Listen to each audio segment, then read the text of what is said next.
जय शिवराय मित्रांनो पुण्यश्लोक अहिल्यादेवी होळकर शेतकरी कर्जमुक्ती योजना 2026 अंतर्गत कर्जमाफीच्या यादीमध्ये नाव आलेल्या केवायसी केलेल्या परंतु अद्याप कर्जमुक्त न झालेल्या याचबरोबर या योजनेच्या अंतर्गत पात्र असून सुद्धा अद्याप यादीत नाव न आलेल्या शेतकऱ्यांसाठी काही महत्त्वाचे असे अपडेट आजच्या व्हिडिओच्या माध्यमातून घेण्याचा प्रयत्न करणार आहोत। मित्रांनो, ज्या शेतकऱ्यांची केवायसी झालेली आहे अशा शेतकऱ्यांच्या खात्यामध्ये सोमवारपासून त्यांच्या कर्ज खात्यात जी काही कर्जमाफीची रक्कम आहे ती येणं आवश्यक होतं आणि तशा प्रकारे निधीची उपलब्धता देखील करण्यात आलेली होती। परंतु गेल्या 5 दिवसापासून काही तांत्रिक कारणास्तव या कर्जमाफीच्या जी काही खाती आहेत त्या खात्यामध्ये ती कर्जमाफीची रक्कम देण्यात आलेली नव्हती आणि वारंवार सहकार मंत्र्यांच्या माध्यमातून याच्यामध्ये काही एरर असल्याची माहिती दिली जात होती। अखेर महायुतीच्या माध्यमातून ते एरर काढण्यात आलेले, त्याच्या संदर्भातील जो डेटा सरकारला द्यायचा आहे तो देण्यात आलेला आहे आणि आता कुठल्याही क्षणी सरकारच्या माध्यमातून याचा एक कार्यक्रम नियोजित करून या कर्जमाफीची जी रक्कम आहे ती कर्ज खात्यामध्ये वितरित करण्याचा कार्यक्रम केला जाऊ शकतो। याची अधिकृत अशी माहिती आता सहकार विभागाच्या माध्यमातून दिली जाईल।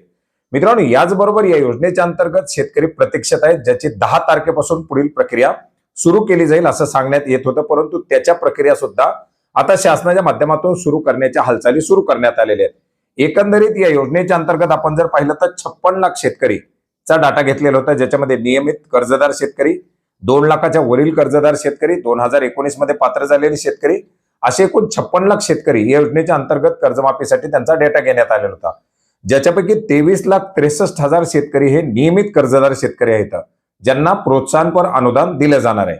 याच्या व्यतिरिक्त जर आपण पाहिलं तर 32,37,000 पेक्षा जास्त कर्जदार शेतकरी हे 2 लाखाच्या आतील आणि 2 लाखाच्या वरील कर्जदार शेतकरी येतात, ज्याच्यापैकी जवळजवळ 3,69,000 शेतकरी हे ओटीएस साठी म्हणजे त्यांची 2 लाखापेक्षा जास्त कर्ज आहेत असे शेतकरी येतात। अशा शेतकऱ्यांची ओटीएस प्रक्रिया देखील सुरू केली जाणार आहे आणि याच्या उर्वरित राहिलेले जे काही शेतकरी येतात अशा जवळजवळ 15,42,000 पेक्षा जास्त शेतकऱ्यांची आता पुढील यादी प्रकाशित केली जाऊ शकते।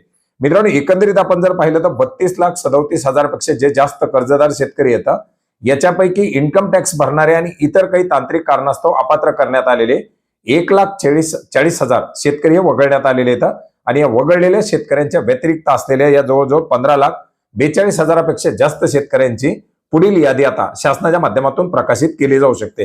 नियोजित तारीख ही 10 तारीख सांगण्यात आलेली होती, परंतु आता या प्रक्रिया त्यापूर्वीच सुरू करण्याच्या हालचाली सुरू करण्यात आलेल्या आहेत।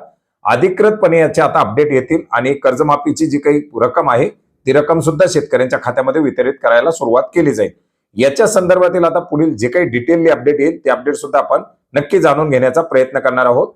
प्रोत्साहनपर अनुदान हे शेतकऱ्यांना आता तुर्तास तरी दिलं जाणार नाही।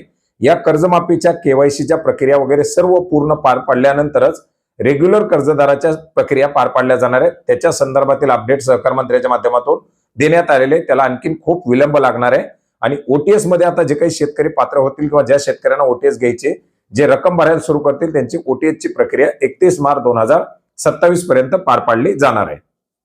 धन्यवाद।